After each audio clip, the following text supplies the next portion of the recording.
যাচ্ছ? না না না না না, বেঢাপ লাগার কথা না। কেমন একটা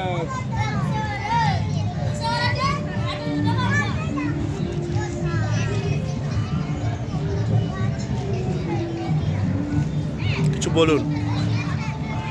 প্রতি বছরের মতো আমরা এবছরও রাজঋষি মেমোরিয়াল সোসাইটির তরফ থেকে রাজঋষির মৃত্যুদিন 19শে জানুয়ারি একটা প্রোগ্রাম করি। জন্মদিন রাজঋষির 19শে জানুয়ারি জন্মদিনে আমরা প্রতি বছর তার স্মৃতির উদ্দেশ্যে একটা করে প্রোগ্রাম করি, ক্রিয়েটিভিটি টাইপের কিছু একটা করি। তা আমরা বসে আঁকা প্রতিযোগিতা বাচ্চাদের এবং যারা খুবই নিম্নবিত্ত ঘরে আছে সেই সমস্ত লোক নিয়ে বাচ্চাদের নিয়ে আমি একটা প্রোগ্রাম করি প্রতি বছর। বসে বাচ্চাগুলোকে নিয়ে আমি এখান থেকে অনেক বাচ্চা অনেক ভালো ভালো আঁকে, তাদের উৎসাহ দেওয়ার জন্য ব্যবস্থা করি, প্রাইজ দিই, খাবার দিই। এটা আমি করে আসছি আজ অনেক দিন ধরে। আমার পাশে রাজঋষির বন্ধুরা আছে আমার ছোট ভাইয়ের মতো, তাদের সহযোগিতায় আমার পাথেও আমি তাদের সহযোগিতায় এই কাজগুলো করি।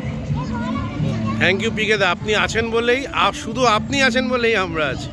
Thank you.